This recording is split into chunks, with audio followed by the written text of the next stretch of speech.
time of year again where we are coming into late summer allergies.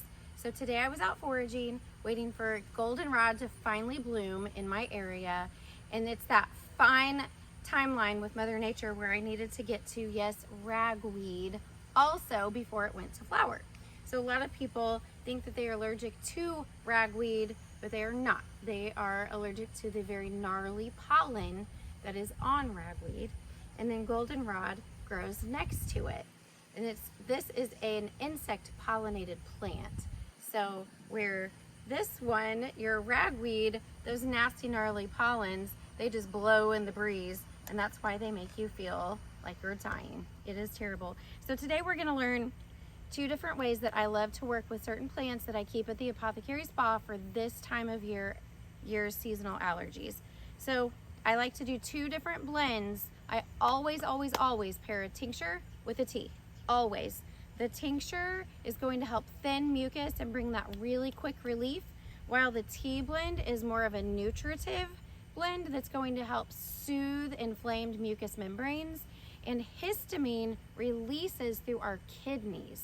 So we need to make these beautiful infusions with heat and then drink them room temperature or cool, because the cooler your drink is, now not ice cold, but room temperature or cool, then that will get down to your kidneys to help your body release histamine. So tea blend, let's start here. There's your goldenrod. It's blooming everywhere right now. It's just starting, so we're gonna have the next few weeks to really get to it before it starts to poof out, because once it's already gotten poofy, then you're too late.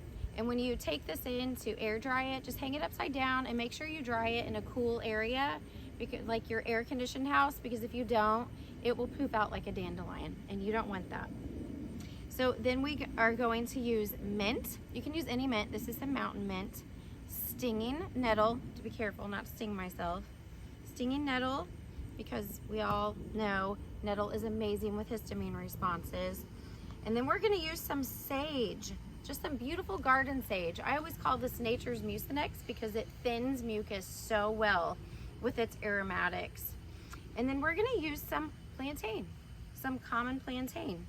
This is a beautiful Southern folk remedy that a lot of people in the South like better than nettle in the seasonal allergy blend. The high levels of chlorophyll help to really push histamine through the kidneys. And who doesn't have plantain?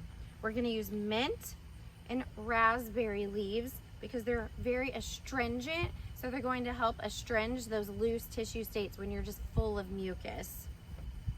And then the other ingredient in our tea blend that I like to do are peach leaves. Now, you always want peach leaves to be dry before you make a tea out of them, because they do contain cyanide, just like so many other foods do. But you want to make a tea out of these, a water extract, once you've let them dry for a few days.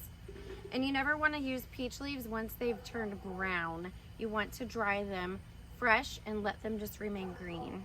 So that is going to be the base of my tea blend at the apothecary. Now we're going to do the tincture that I like to put in there. So the tincture is going to be ragweed. I'm going to use ragweed and chop this up. I was able to get some today. Some had already gone to flower and then some didn't. So I was like, yay, I'm still able to get here. And then you've got your really large ragweeds, and then this is just your common ragweed. Ragweed it's been a beautiful Southern folk medicine for years. They use it for liver and kidneys also, which also is why it helps with allergies. But for people who have ragweed pollen sensitivities, you can totally make your own tincture and help yourself with it. I know some people will take kind of like poison ivy, which can be dangerous with poison ivy, but they will eat a little bit of the leaves, kind of like a homeopathy effect where you give yourself a little bit of the pollen that you're sensitive to. And then we have our mountain mint, those aromatic plants that are so awesome when you just feel so stuffy and congested and miserable. We're gonna put skull cap in it. So when you're having a histamine response and these nasty allergies, your nervous system is affected also. So adding skullcap to the tincture helps also. It's like a pain reliever. It helps with that achy, annoying feeling. So I went and was able to cut some out of the garden still.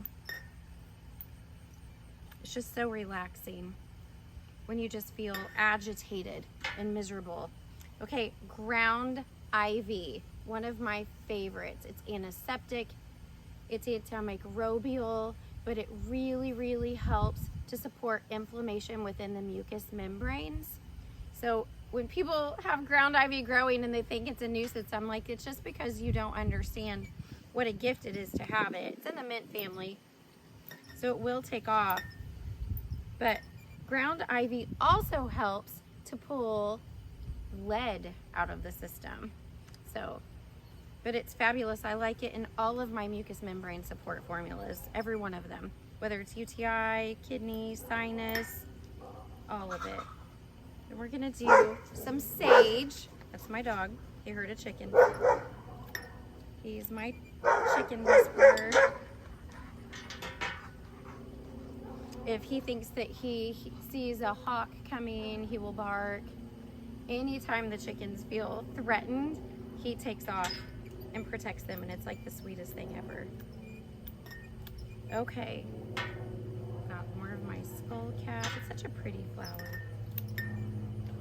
More of that mint. It's just gonna add that cooling aspect to feeling so inflamed. Raspberry leaves. I love raspberry leaves because they're such an amazing astringent, like so many plants. You know, all of our berry leaves are so astringent. And then the other one, I'm going to add some poke. So, show you how to do this. The reason why I like to add poke juice, not the seeds. The reason why I like to add poke juice to this is because poke is amazing at working with your lymphatic system. So when we can support your kidneys and your lymph system during a time when both of them are struggling with histamine responses throughout the body, this really, really helps to support that mast cell inflammation that's taking place, that's sending signals to the immune system, because the immune system and the lymph system work together, right? So you can see, we use a strainer, that way I'm getting juice and I'm not getting the seeds. That's where the toxicity comes from. Oh, it's such a pretty color. Such a pretty color. I love poke. It's such a beautiful plant. It's very, very powerful and also very misunderstood. Okay, so you can see here, I have a bunch of that still in there, right? I'm gonna take my brandy, because I like to make all my tinctures that I use internally with brandy because it tastes so much better. I'm gonna pour that through so that way the brandy is able to get that poke juice.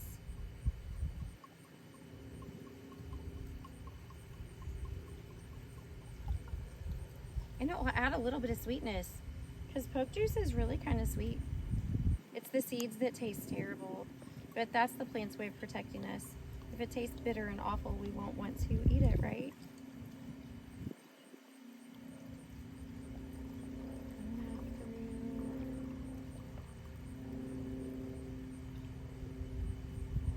There we go. And I've got a little bit here on my spoon